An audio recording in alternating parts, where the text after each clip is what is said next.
developing the lead and his orchestra are offering a program of dance music.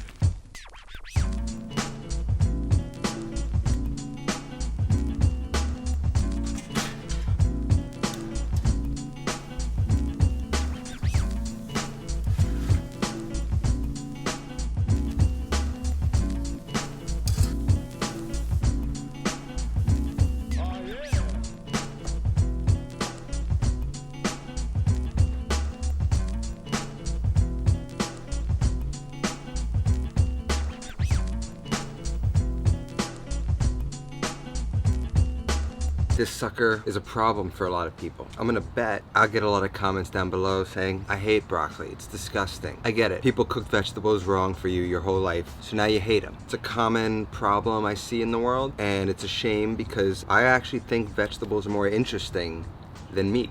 Maybe that's an exaggeration, but for the sake of argument, let's just say that. Today we're gonna go over how you would grill these real simply, but real effectively, make them really delicious, and sort of help to eliminate that old school mentality of broccoli is disgusting. It's disgusting in the wrong hands for sure. In the right hands, it's amazing.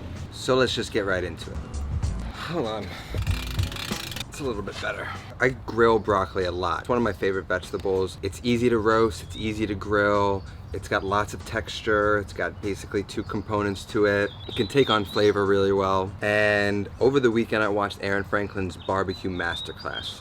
One of the most interesting aspects of it was an entire session on the similarities of broccoli to brisket, right? The brisket has two different muscles on it, each cooked differently, and not very dissimilar to broccoli. Broccoli has two different aspects: the stalk, which is gonna cook a lot longer and is a lot tougher, and then these like florets that will cook a lot quicker and will char differently. I thought that was a really important sort of aspect on cooking, right? What I learned about Aaron Franklin is he's a true cook. I don't even think of him as a barbecue guy, because the way that he thinks about things is like a cook. The same aspect I sort of have applied to broccoli, but I never quite articulated it in the way that he did. And it just made so much sense, especially because we're gonna do this whole video on broccoli and you may think it's very explanatory and simple, but it's actually gonna take a little bit of care and attention to do this properly. What I want is the stalk to stay nice and firm. I don't want it to be mush. I want to have a little bit of bite and life in the vegetables when I'm done grilling it, but then I also want to make sure that these are nice and charred. They have a nice texture to them as well. So it's going to require us to pay attention. I need a little bit more heat on this part than I do this, so even though it's a simple grilling, I'm going to show you how I sort of maneuver the grill when I'm grilling something like this. Get nice char without burning it, without overcooking it, creating lots of flavor. And first, it's gonna start off with the way we cut it. So I don't want little guys running around on the grill. So the idea is that I wanna keep these sizes unusually big for how I would normally cut something in a kitchen, but I wanna create big surfaces to get some nice char on. And so basically I got this dry tip out here. We're just gonna cut that off. Then I've got a bit more manageable stalk here. First, I'm gonna cut it in half. And then I'm basically just going to start to like shave, maybe into 3 or 4 slices. So now each one of them sort of has 2 sides, a little bit of a rough edge, and some florets.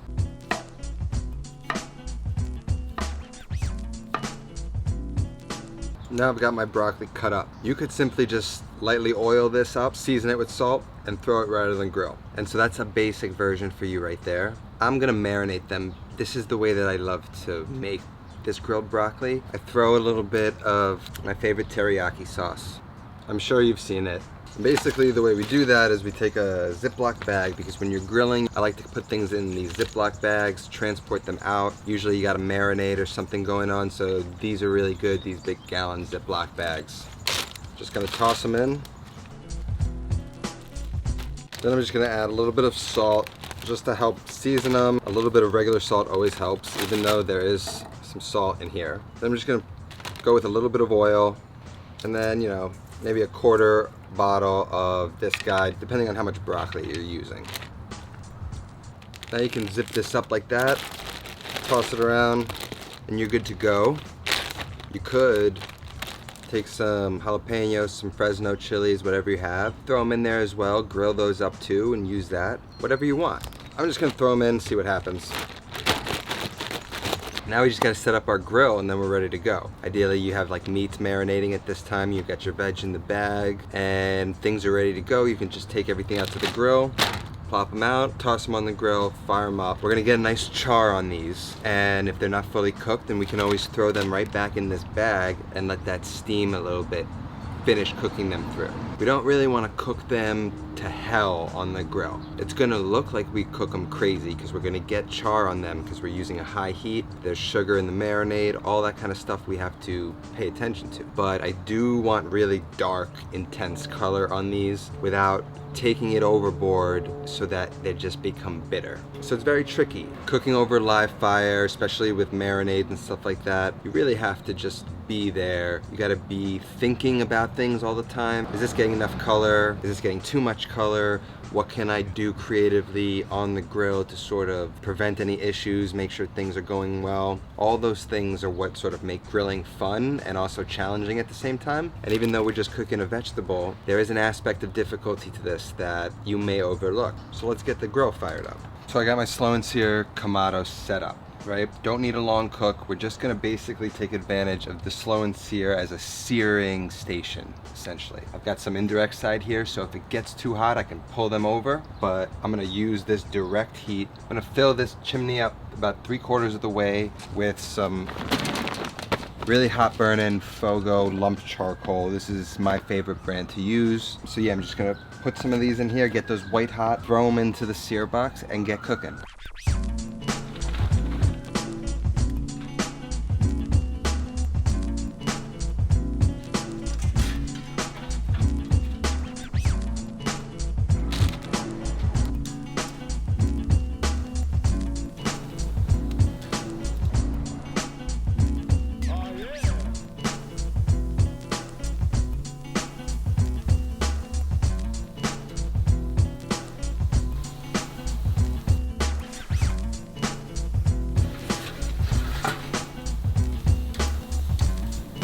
See, that's getting too dark, that's not getting dark enough. So I'm gonna stick that stalk on there without any of florets.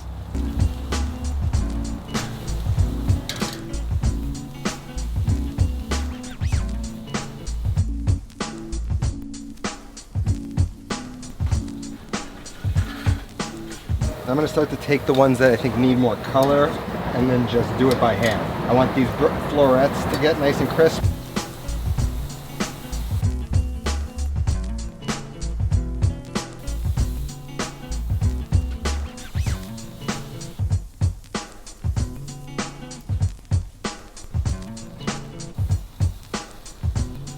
I just like to throw them back in the bag.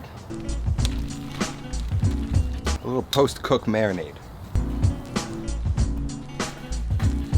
It's too hot, I'm gonna take it inside. So you can serve just as is, of course. But you know me, some cilantro that I'm just gonna pick on, a little bit of lime zest, some sesame seeds. I'm just gonna make it look really nice.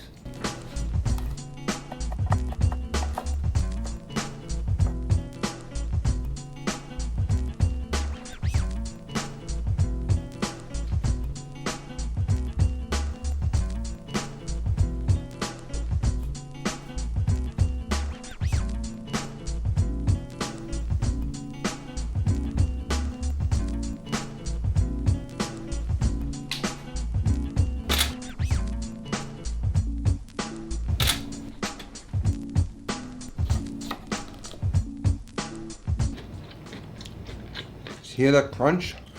So now you've taken a vegetable that you may have normally hated because it lacked texture and flavor. What we've done is we've given it texture, we've given it depth of flavor, we've marinated it, we've cooked it properly. The vegetable still has life to it. To me, this is just like a vegetarian dish or a side dish to a steak or something that eats sort of like a steak. Char on it like you might see a steak. It's got texture, which a good steak should have. Now again, you don't need to put the chili, you don't need to put the cilantro, you don't need to put even the teriyaki sauce. If you don't go teriyaki, I would put a little bit more salt on them, make sure they're properly seasoned. But I really do like the teriyaki move. It adds a nice flavor. It allows you to throw it back into the marinade afterwards, let it steam a little bit, let it absorb more of that flavor. And it's just really delicious. If you like these florets a little extra crispy, just leave them on the grill, let them char up. They get really nice. You have confidence to give these guys nice char, knowing that it's not gonna overcook them because you cut them a certain way. And then you can pull them off, put them back on, you play with it. You kind of get a vibe of real cooking.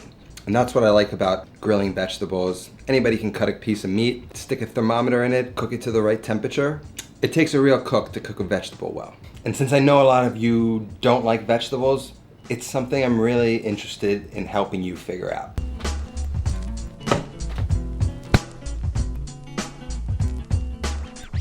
You gotta eat your vegetables, guys. I don't care if you don't like them or not. It's important stuff. They're good for you. They taste good. Lost track of some things, and I remember now I have something I have to do on Thursday. So I don't know if we're gonna have a video for Thursday.